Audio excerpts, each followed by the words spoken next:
जंगल में रहता था एक ऐसा शेर जिसके अंदर छिपी थी एक बड़ी शक्ति। वो अपनी ताकत को बढ़ाने के लिए अपने शरीर से कई जानवरों को निकाल लेता था, लेकिन वो जानवर गब्बर सिंह के अलावा किसी और को दिखाई नहीं देते थे और इसी ताकत की वजह से गब्बर सिंह किसी से शिकस्त नहीं खाता था। यहाँ से 100 किलोमीटर की दूरी पर था थॉमस नाम का एक मशहूर डाकू, जिसका व्यापार था जानवरों को पकड़कर शिकारियों को बेचना।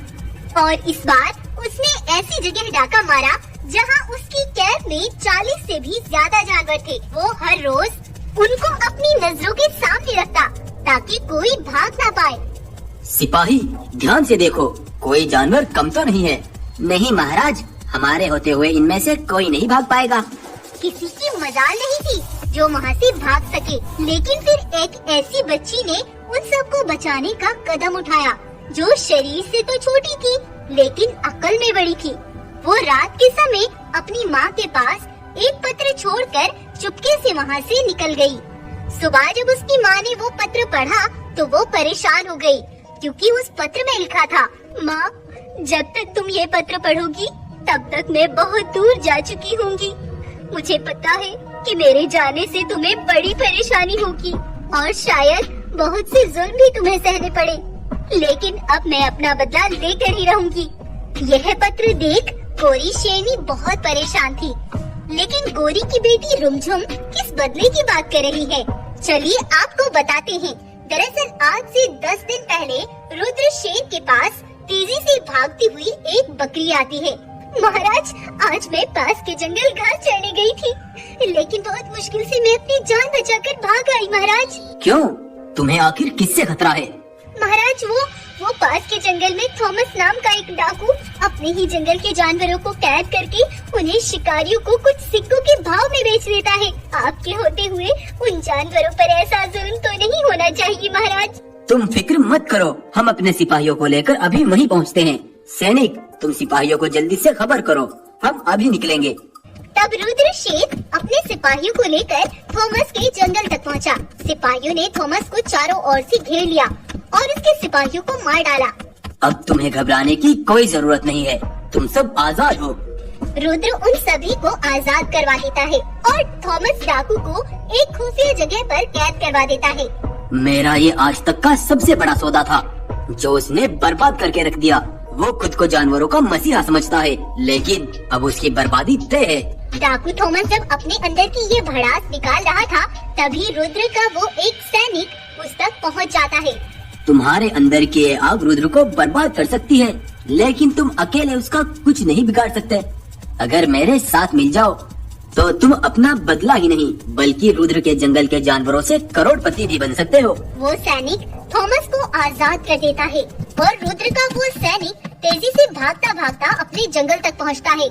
सालों से जिसने अपने प्राणों की चिंता किए बिना तुम्हें हर मुसीबत से बचाया, वो आज खुद एक जाल में फंस गया। तुम पहेलियों में बात क्यों करते हो? साफ साफ बताओ आखिर बात क्या है? महाराज रुद्र पास के राजा पाशा के यहाँ किसी बात के सिलसिले में गए थे, लेकिन वहाँ किसी बात पर बहस हुई और पाशा ने महाराज को बंदी बना लिया। अब हमें समय बर्बाद नहीं करना चाहिए। चलो साथियों, जल्दी से चलो। सभी अपने महाराज के लिए निकल पड़ते हैं। रुद्र का वो सैनिक उनके आगे आगे चलता है और जानवर पीछे पीछे, लेकिन तभी थॉमस डाकू अपने बंधे हुए पिंजरों को नीचे छोड़ देता है और सभी जानवर फिर से एक बार थॉमस की कैद में आ जाते हैं। थॉमस, कैसा रहा मेरा प्लान? प्लान तो कामयाब रहा सैनिक, लेकिन अब बारी है उस रुद्र की जिसने ये जंग शुरू की थी। तब वो दोनों उन सभी को एक जगह पर इकट्ठा करके बंदी बना लेते हैं और छिपकर रुद्र के आने का इंतजार करने लगे। शाम के समय जब रुद्र वापस आता है तो जानवरों का ऐसे बंदी बना देख उसे कुछ समझ नहीं आता, लेकिन तभी पत्थरों के पीछे से थॉमस और उसका वही सैनिक निकल कर आते हैं और रुद्र को एक ही झटके में नीचे गिराकर बुरी तरह जख्मी कर देते हैं। मैं किसी का उधार नहीं रखता रुद्र, तेरा ये बदला तुझे सूद समेत वापस करने आया हूँ। तेरे जानवर भी मेरे और तेरे प्राण भी। थॉमस ने बड़ी बेरहमी से रुद्र को जान से मार डाला था और गोरी शेरनी और उसकी बेटी रुमझुम को भी कैदी बना लिया था। तो ये थी आज से 10 दिन पहले की कहानी। इधर रुमझुम चलती चलती गब्बर सिंह के जंगल तक पहुंच जाती है। दरअसल ये गब्बर सिंह रुद्र का पुराना दोस्त था। अरे बेटा रुमझुम, तुम अकेली यहाँ कैसे आई? उसने सब बर्बाद कर दिया। वो जालिमों का भी जालिम है, मैं उसे नहीं छोड़ूंगी। बेटा क्या हुआ तुम्हें, और वो कौन है? तब रुमझुम ने अपने बीते समय की सारी घटना गब्बर को बताई। उससे बदला लेने का एक ही तरीका है, उसे लालच देना होगा। मैं अपना सारा खजाना लेकर उसके पास पहुँचता हूँ।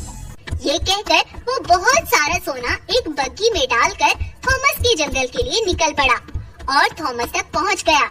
थॉमस, मैंने तुम्हारे बारे में बहुत सुना। मैं अकेले ही तेरे सैनिकों के साथ लड़ना चाहता हूँ। अगर तेरे सैनिक मुझसे हार गए तो तुझे इन सारे जानवरों को आजाद करना होगा, और अगर मैं हार गया तो मेरा सारा सोना तुम्हारा होगा। ये तो मुझे कोई बेवकूफी लगता है। भला एक अकेला मेरे सैनिकों से कैसे जीत सकता है?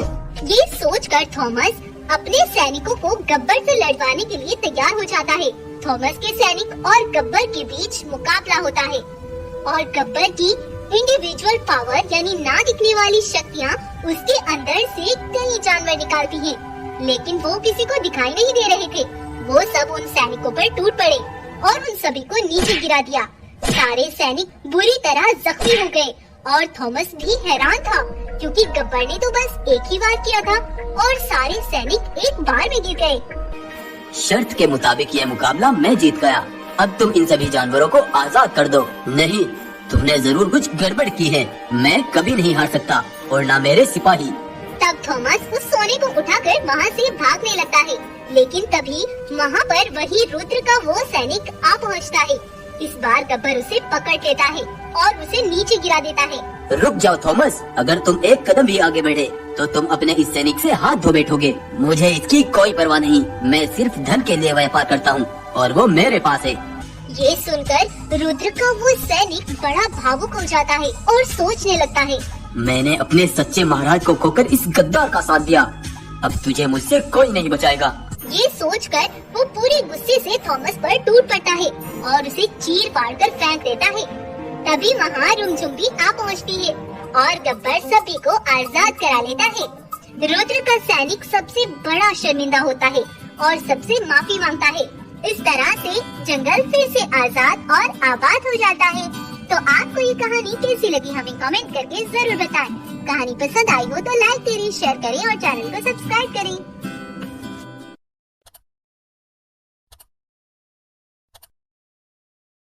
अमावस्या की इस काली घनी रात में हुआ एक ऐसे बच्चे का जन्म जो सबके लिए एक मिसाल बनने वाला था। सनसन चलती हवाएं और बिजली की गर्ज इस बात की गवाही दे रही थी कि ये कोई साधारण बच्चा नहीं, पृथ्वी पर जन्मा वो असल प्राणी है जो बनेगा हक की आवाज।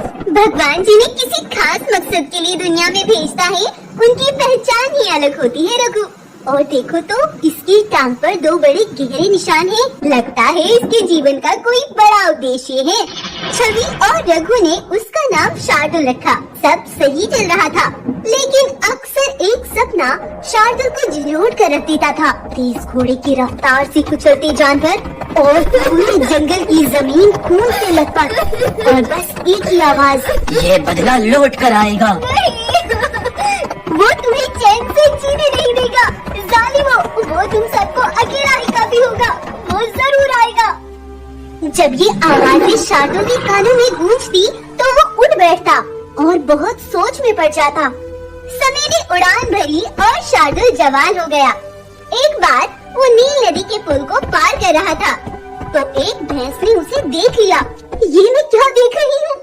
उस काली चरण को अगर पता चला कि ये आज भी जिंदा है तो एक बार फिर वो सब खत्म कर देगा। लेकिन इस बार मुझे अपने पापों को धुलवाने के लिए एक कदम उठाना ही होगा। तब अगले दिन वही भैंस शार्दुल के घर पहुंच गई, जब उसके माता पिता वहाँ नहीं थे। लाहौरपुर की वो जमीन आज भी चीख चीख कर कह रही है, वीर स्कार कहाँ है? हमारे जवानों को बेवजह मौत की घाट उतारने वालों से बदला लेने वाला बहादुर वीर स्कार कब जागेगा? ये तुम कैसी बातें कर रही हो? ये सब मेरे सर के ऊपर से जा रही है, मुझे कुछ समझ नहीं आ रहा। तब वो भैंस उसे एक जगह पर ले जाती है। गौर से देखो इस मैदान को, क्या कहता है ये? पत्थरों पर लगा खून चीख चीख कर तुमसे कुछ कहता है। आज से 20 साल पहले वीर स्कार एक बहादुर फाइटर साबित हुआ। बाहरी देशों से बहुत से बड़े बड़े योद्धा वीर स्कार से लड़ने आते, लेकिन अखाड़े में जीत बस एक की ही होती थी और वो था वीर स्कार। हर बार जीत की वजह से वीर स्कार को बहुत से सोने के सिक्के और ट्रॉफी भी दी जाती थी। हर तरफ इसी नाम की गूंज जब राठौर सुनता है तो वो बहुत गुस्सा होता है और बड़बड़ाते हुए अपने पिता कालीचरण के पास जाता है। मैंने सालों मेहनत की अखाड़े के बीच उतरकर लड़ने और जीतने की, लेकिन इस वीर स्कार की वजह से मुझे मौका ही नहीं मिला, तो मैं जीत कैसे जाऊंगा? वो हर दिन सोने की खान बढ़ता जा रहा है और बस मैं उसका मुंह खड़ा ताक रहा हूँ। अगर मैं उसे रास्ते से हटा दूं, तो फिर बोलो मैदान में जीत की गूंज उठा सकते हो तुम? हाँ, मैं वादा करता हूँ हर मुकाबले में जीत मेरी ही होगी और हम माला माल हो जाएंगे। तो फिर ठीक है, उस वीर स्कार की बर्बादी तुम मुझ पर छोड़ दो और बस अपनी तैयारी करो। उधर वीर स्कार के माता पिता के पास 2 सिपाही आते हैं। तुम्हारे बेटे की बहादुरी के किस्से बहुत दूर दूर तक फैले हुए हैं। हमारे राजा चाहते हैं कि उनके सिपाही तुम्हारे बेटे से मुकाबला करें और 2 दिन बाद हम इन्हें खुद यहाँ छोड़कर चले जाएंगे। जाओ बेटा, लेकिन हमेशा हर जगह अपने दिमाग को हाजिर नाजिर रखना। कामयाबी मिलने पर जितने तुम्हारे चाहने वाले होते हैं, उतने ही तुम्हें गिराने वाले भी। वीर स्कार उनके साथ चला गया, लेकिन उसके जाने की थोड़ी ही देर बाद कालीचरण और राठौर ने अपने खूंखार सिपाही और घोड़े उसके जंगल में छोड़ दिए। उन घोड़ों ने अपने पैरों तले नन्हे जवान जानवरों को कुचल डाला। हर तरफ से रोने चिल्लाने की आवाजें गूंज रही थी। थोड़ी ही देर में लाहौरपुर की जमीन खून से भर गई और सिपाहियों ने वीर स्कार के माता पिता को भी लोहे की मजबूत बेड़ियों में बांध दिया। कालीचरण ने वीर स्कार को कुछ ही देर में ऐसे तबाह किया कि दोबारा उसका आबाद होना मुश्किल था। उधर वीर स्कार को उन सिपाहियों पर शक हो जाता है। तुम मुझे कहाँ लेकर जा रहे हो? बस थोड़ी देर और हम पहुँचने ही वाले हैं राजा के पास। लगता तो नहीं यहाँ कोई आसपास आबादी भी नहीं है। अच्छा, नहीं लगता तो ठीक ही नहीं लगता। तुमने अपनी आंखें खोलने में बहुत देर कर दी। वहाँ तो अब तक सब कुछ बर्बाद हो गया होगा। वो दोनों वीर स्कार पर टूट पड़ते हैं, लेकिन वीर उन दोनों को एक ही बार में पटक देता है और वो वहीं मर जाते हैं। तब स्कार भागता हुआ अपने जंगल तक पहुँचता है, लेकिन तब तक सब खत्म हो गया था। कालीचरण के सिपाही और वो घोड़े भी वहाँ से डरकर भाग गए थे। वीर स्कार उन सिपाहियों को देखकर समझ गया था कि वो कालीचरण के सिपाही हैं। मैंने कभी उसके बेटे को नुकसान नहीं पहुँचाया, लेकिन अब मेरा वादा है तुझसे कालीचरण, तुझे और तेरे बेटे को एक साथ सूली पर लटकाऊंगा। उधर सिपाहियों ने जाकर कालीचरण और राठौर को सब बता दिया। अगर उसे पता चल चुका है कि ये वार मैंने करवाया है, तो वो चुप नहीं बैठेगा। अभी वो दुख में है। इसी बात का फायदा उठाकर मुझे उसे खत्म करवाना होगा, लेकिन इस बार उस पर वार हथियार से नहीं, प्यार से होगा। तब रात में कालीचरण अपने बेटे राठौर को बुलाता है। यहाँ से 100 किलोमीटर की दूरी पर काली घाटी में एक भैंस रहती है। वो पैसे लेकर हर काम करती है। सुबह होते ही हम उसी के पास जाएंगे। समझ गया पिताजी, हम सुबह ही निकल जाएंगे। अगली सुबह कालीचरण और राठौर सोने से भरा एक बक्सा लेकर उस भैंस तक पहुँच जाते हैं। इस बक्से के अंदर जितना भी सोना है वो सब तुम्हारा है। बस तुम्हें लाहौरपुर के मशहूर फाइटर वीर स्कार को मौत की घाट उतारना है। निश्चिंत हो जाएंगे आप दोनों। 12 घंटों के भीतर तुम्हें खुशखबरी मिल जाएगी। कल तक तुम्हारा काम हो जाएगा। तब भैंस बहुत से पकवान लेकर वीर स्कार के पास पहुँची।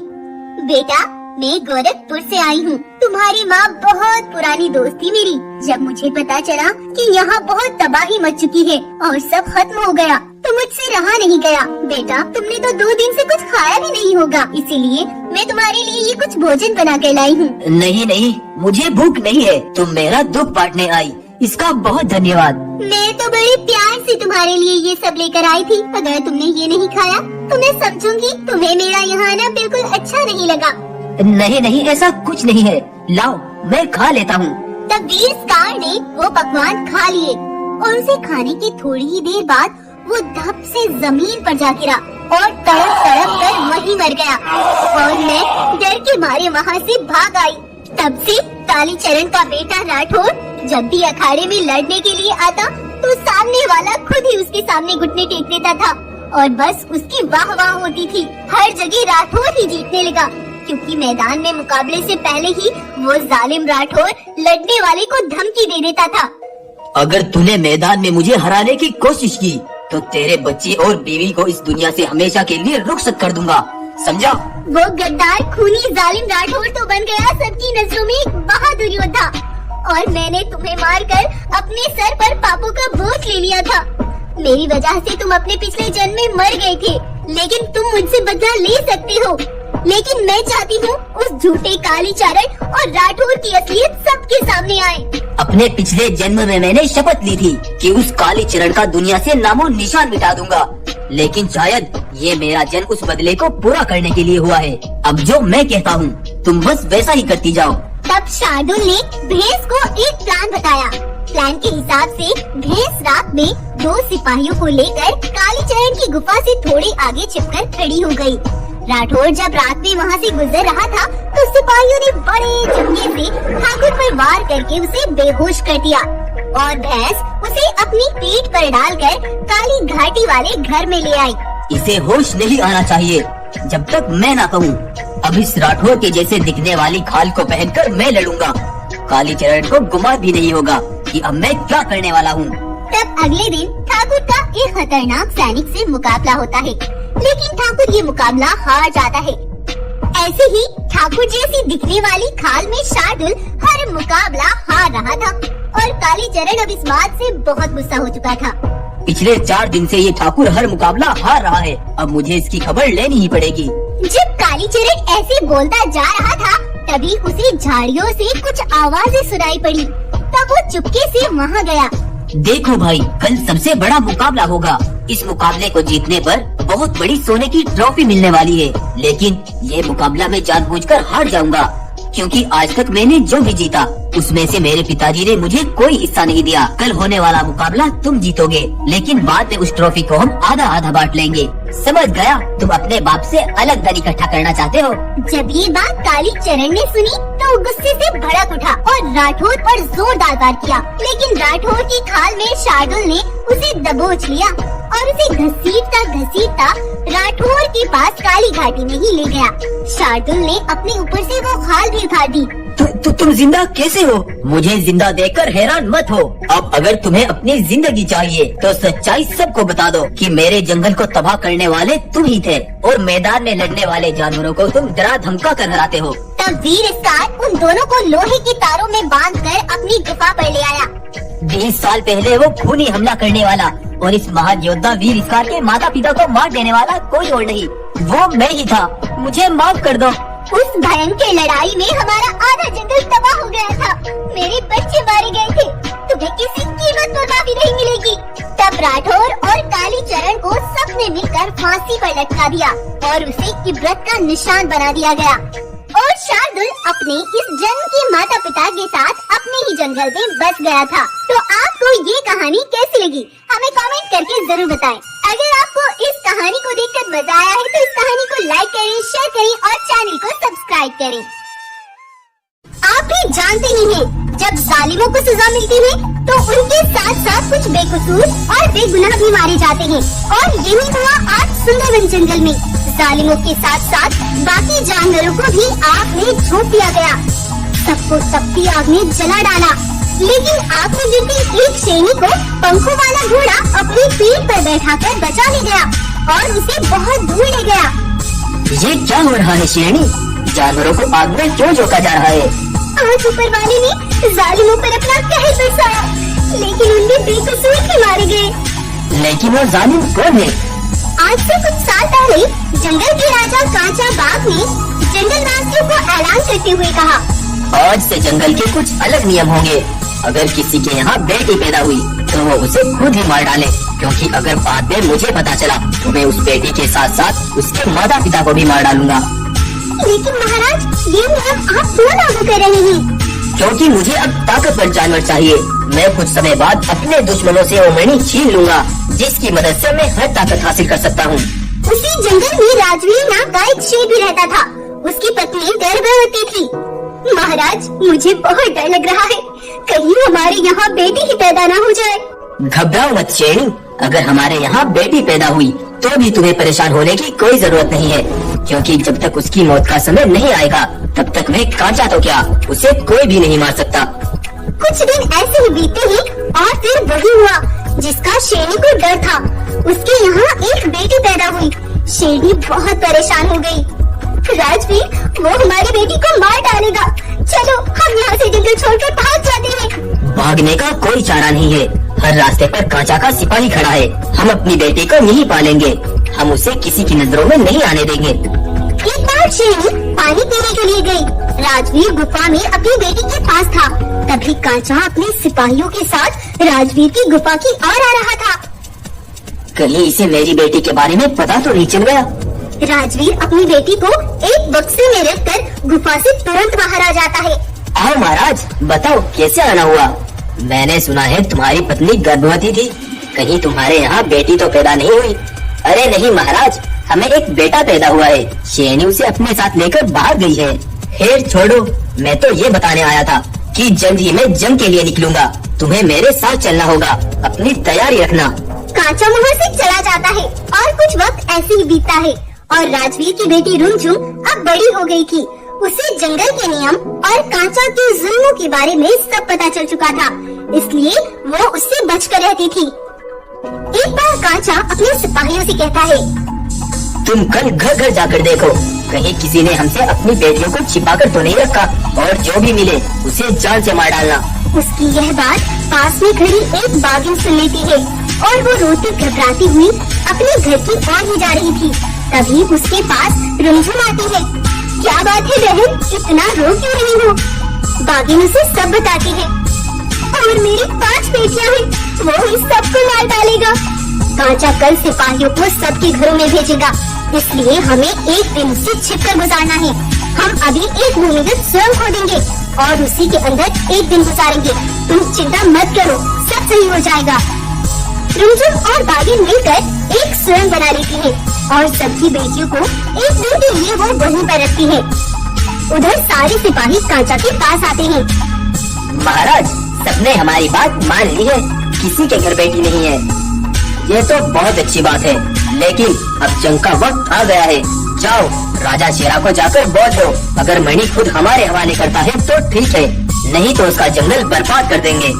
कांचा का एक सिपाही जाकर यह संदेशा शेरा को दे आता है। शेरा गुस्से से आग बबूला होकर अपने सिपाहियों को बुलाता है। वह दो घोड़ी का राजा कांचा मुझे धमकी दे रहा है। मैं उसे चीर फाड़ कर रख दूंगा। जाओ जल्दी से, उसके जंगल को पलट कर रख दो। एक भी जानवर जिंदा नहीं बचना चाहिए। शेरा के सिपाहियों ने दिन दहाड़े जंगल पर हमला बोल दिया। ये खबर रुमझुम को मिली तो उसने अपने माता पिता और कुछ जानवरों को अपने साथ लिया और उसी भूमिगत सुरंग में ले गई। जब तक हालात सही नहीं हो जाते, यहाँ से बाहर मत निकलना। मैं बाकी के और जानवरों को भी लेकर आती हूँ। रुमझुम वापस जंगल पहुँची तो शेरा के सिपाहियों ने उसे पकड़ लिया और उसे भी पहाड़ी से आग में फेंक दिया था। और पंखों वाला घोड़ा रुमझुम की जब पूरी बात सुनता है तो वो भी हिल जाता है। तुम्हारे साथ बहुत बुरा हुआ, लेकिन हम हालात को काबू में कर सकते हैं। लेकिन वो कैसे? मैंने अपने पंखों से पूरी दुनिया देखी है और शेरा की इस मणि का भी मुझे पता है। चलो मेरे साथ। घोड़ा रुमझुम को लेकर शेरा के जंगल पहुंचकर उस मणि को उठा लेता है और जैसे ही मणि रुमझुम के ऊपर रखता है तो रुमझुम एक महाविशाल रूप ले लेती है और फिर भागती हुई अपने जंगल शेरा के पास जाती है। अरे कौन हो तुम? इतनी विशाल शेरनी मैंने कभी नहीं देखी। तुम इतनी विशाल कैसे हुई? तुम्हारी जादुई मणि मेरे कब्जे में है, उसी से मैं विशाल बनी हूँ। मेरा जंगल छोड़कर चले जाओ, तुम्हारी मणि तुम्हें मिल जाएगी। तुम मुझे ललकार रही हो। सिपाहियों, मार डालो इसे। रुमझुम एक बार में ही कई शेरों को चित कर देती है। अभी भी समय है, चले जाओ यहाँ से। ठीक है, रुक जाओ, हम चले जाएंगे। शेरा डर के मारे अपनी मणि को लेकर जंगल से निकल जाता है और रुमझुम सुरंग के छिपे जानवर और अपने माता पिता को अपने जंगल वापस ले आती है। उसके बाद से जंगल धीरे धीरे फिर से बसने लगता है।